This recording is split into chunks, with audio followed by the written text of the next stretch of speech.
Doctor Babasaheb Ambedkar పుణ్యవంశ వారసుడు, భయ్యా సాహెబ్ యశ్వంత్ గారి కుమారుడు, బాలాసాహెబ్గా మరి మహారాష్ట్ర నుంచి ఒక పార్లమెంటేరియన్గా ప్రజలకి అందుబాటులో ఉన్న నాయకుడు ప్రకాష్ అంబేద్కర్ గారు. అందరివాడు మనవాడు అయిన అంబేద్కర్ మనవాడి మనవడు ఇప్పుడు మన ముందు మాట్లాడతాడు. I request Prakash Ambedkar ji for his valuable address.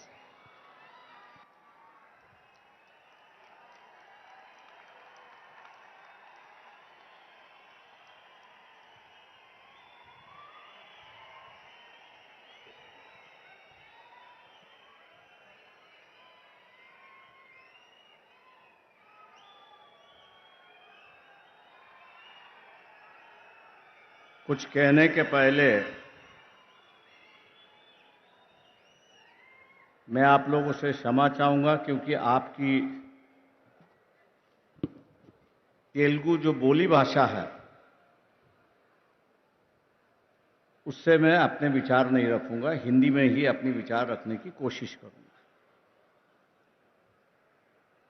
बाबा साहब अंबेडकर की जयंती के अवसर पर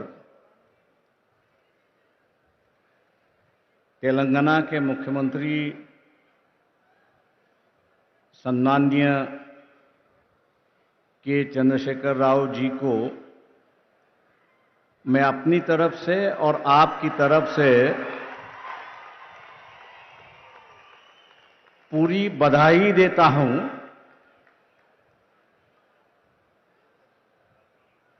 कि उन्होंने आज 14 अप्रैल है, बाबा साहब का जन्मदिन है।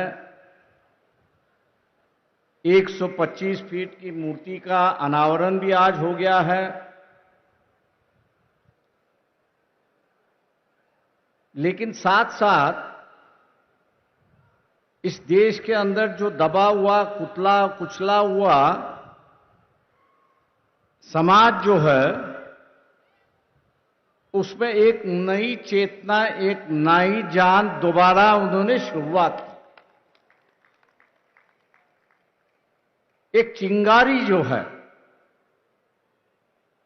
एक नई चिंगारी उन्होंने शुरुआत की। मैं मानता हूं कि हम लोग जो है बाबा साहब की जयंती मनाते हैं,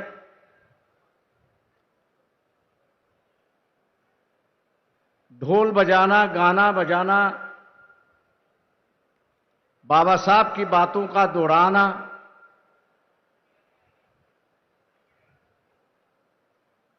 लेकिन यहां आने के बाद मुझे दिखाई देता है कि बाबा साहब की जो जयंती है वो अलग ढंग से मनाई जा रही।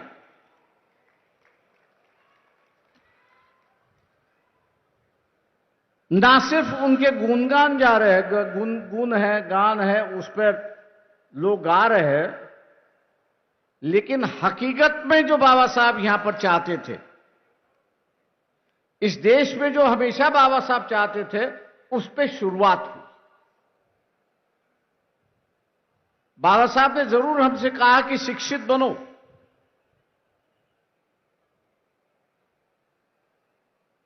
शिक्षित बनने के बाद आप संगठित हो और एजिटेट करो, लेकिन किसके लिए? हमको संघर्ष करना है। किसके लिए? तो संघर्ष करना है समाज में बदलाव लाने के लिए। हमको संघर्ष किससे लाना है? तो एक नई व्यवस्था इस देश में पैदा करनी। हमको इस देश में संघर्ष क्यों करना है? तो इस देश में इंसानियत पनपनी चाहिए, इसके लिए हमको संघर्ष करना। ये तो सिद्धांत हुए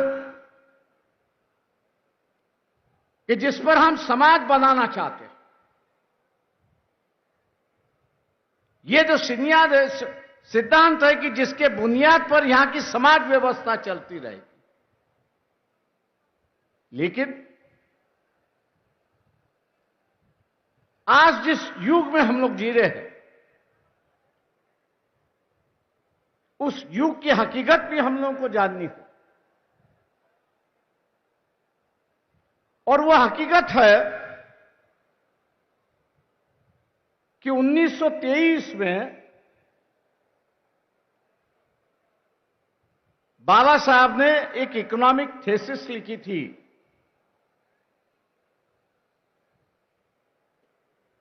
बाबा साहब ने एक इकोनॉमिक थीसिस लिखी थी कि जिसका नाम था प्रॉब्लम ऑफ रूपी, रुपए की समस्या। और इस किताब के माध्यम से बाबा साहब ने यह बताने की कोशिश की कि उस वक्त का जो राज था, अंग्रेजों का जो राज था, इंग्लैंड का जो राज था, वो रुपए के साथ में कैसे खेलते थे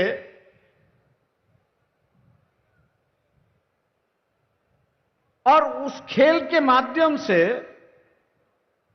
वो भारत को लूटते थे।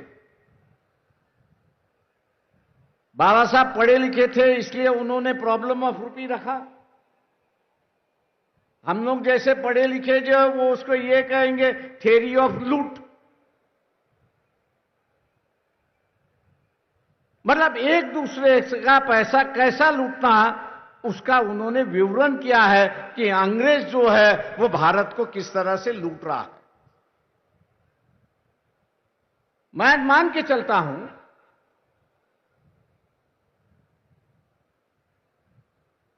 जिसका अब उद्घाटन हुआ, दलित बंधु का जो उद्घाटन हुआ,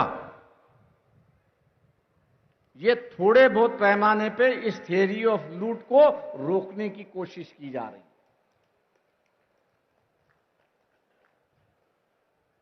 क्योंकि यहां जो प्रोडक्शन करने वाला है और बेचने वाला जो है, वो यहां का दबा कुचला हुआ समाज नहीं है, दलित नहीं है, आदिवासी नहीं है, वो तो सिर्फ खरीदने वाला समाज है। आज उसमें भी एक व्यापार की भावना, कमर्शियलाइजेशन है, उसकी कोशिश की जा रही है। मैं उसकी सराहना करता हूं और मुख्यमंत्री चंद्रशेखर राव जी का धन्यवाद देता हूं कि उन्होंने इस देश को आर्थिक दुर्बलता से कैसे लड़ना चाहिए,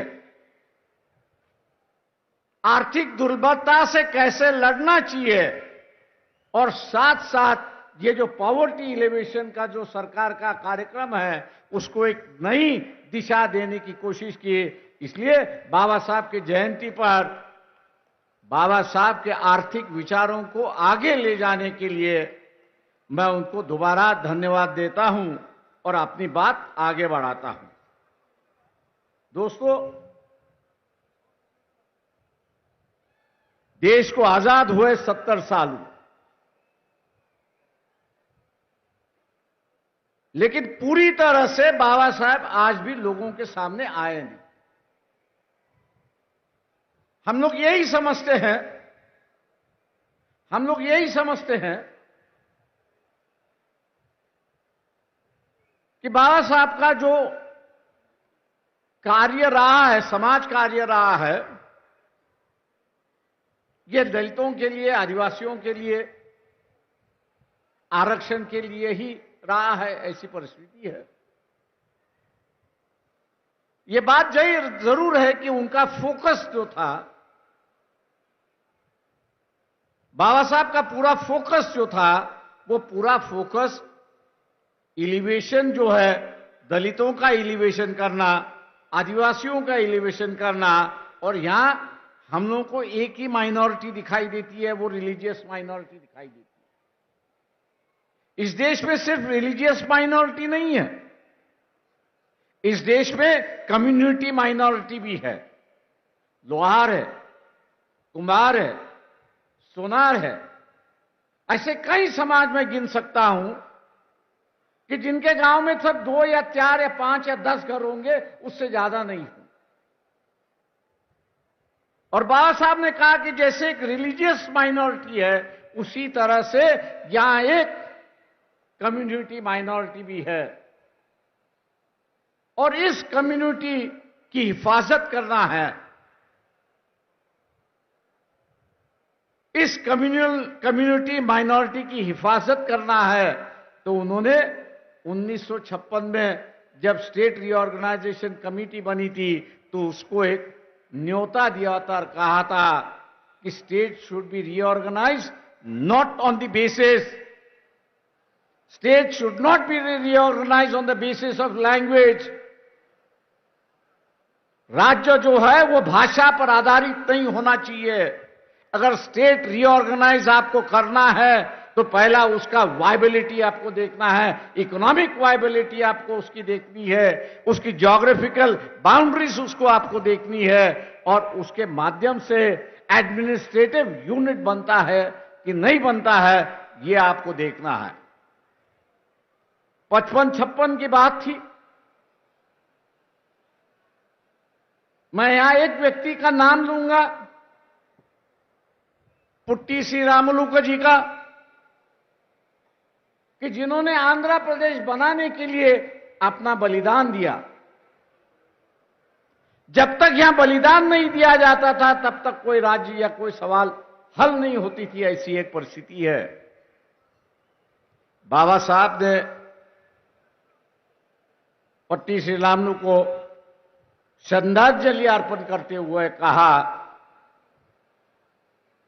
कि आंध्र प्रदेश बनाने से कांग्रेस पार्टी ने पुण्यदान कर दिया है, पुण्यदान जो होता है वो पुण्यदान कर दिया है, ऐसी एक परिस्थिति है। मतलब यहां एक राज्य बनाने के लिए किसी को बलिदान देना पड़ता है और बलिदान के बाद ही यहां पर राज्य बनते हैं, ऐसी एक परिस्थिति है। वही बात बाद में 40 साल बाद आई, तेलंगाना का सवाल आया। आज तेलंगाना राज्य बन चुका है और एक नई दिशा, एक छोटे राज्य यहां पर दिखाई दे रहे, ऐसी एक परिस्थिति है। आपको वेलफेयर स्टेट की अगर संकल्पना, वेलफेयर स्टेट की अगर संकल्पना आपको मंजूर करनी है तो राज्य छोटे होने, ये जो बाबा साहब की डिमांड थी वो आज मेरे ख्याल से कई राज्यों में मांगी जा रही है। और इस अवसर पर मैं ये कहूंगा कि व्यवस्था ही बाबा साहब को यहां पर जिंदा रखती है, ऐसी एक परिस्थिति है। व्यवस्था ही यहां पर जिंदा रखती है, ऐसी एक परिस्थिति है। एक और इश्यू को लेकर यहां पर मैं आपसे बात करूंगा और वो ये है, मैं मुख्यमंत्री पर उसकी जिम्मेदारी डाल रहा हूं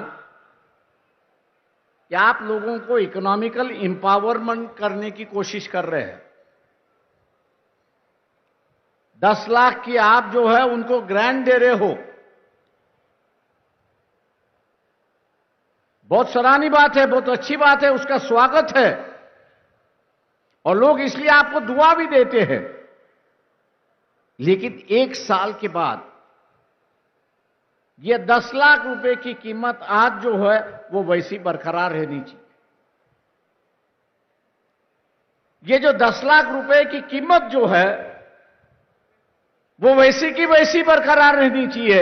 यह सबसे बड़ा बाबा साहब का इशू था और उन्होंने ये कहा था कि जब तक हम लोग रुपए की कीमत, वैल्यू ऑफ रुपी, इसको हम लोग जब तक स्टेबलाइज नहीं कर पाएंगे, इसको जब तक हम लोग स्टेबलाइज नहीं कर पाएंगे, तब तक हम लोग कितना भी पॉवर्टी एलिवेशन का कार्यक्रम अगर करते रहे तो वैल्यू की कीमत जैसे नीचे बढ़ जाएगी वैसे उसकी गरीबी भी नीचे चलती जाएगी। और इसलिए आज के मुताबिक बाबा साहब की जयंती पर हम लोग ने इस बात को गौर करना चाहिए कि जब तक प्राइस स्टेबिलिटी होता नहीं है, आज मैं दुकान में जाऊं तो ग्लूकोज का बिस्किट मुझे 5 रुपए में मिलता है, 1 साल के बाद जाऊं तो वही मुझे 7 रुपए में मिलता है, 2 रुपया बढ़ गया है। ये जो 2 रुपया बढ़ता है वो गरीबों को काफी बड़ी चोट पहुंचाता है, ऐसी एक परिस्थिति है। और इसलिए रुपए की जो वैल्यू है उसको स्टेबलाइज करना जरूरी है, ऐसा मैं मान के चलता हूं। और मुख्यमंत्री होने के नाते एक मुख्यमंत्री अगर इसकी शुरुआत करे तो हो सके कि देश के मुख्यमंत्री भी आपके पीछे चलने की कोशिश वहां पर करेंगे और ये जिम्मेदारी आप इस जयंती के अवसर पर लेंगे, ऐसी मैं अपेक्षा आपसे करता हूं। दो आखिरी बात है,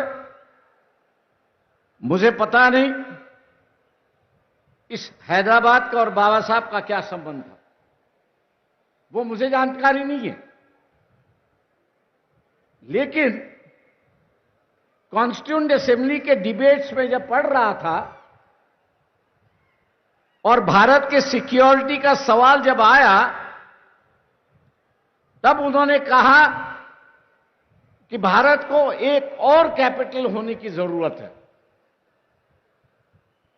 एक और कैपिटल होने की जरूरत है। और जब उनसे पूछा गया कि दूसरा कैपिटल कहां होना चाहिए, तब उन्होंने हैदराबाद सिटी का नाम लेके कहा कि सेकंड कैपिटल जो है वह हैदराबाद में होना चाहिए।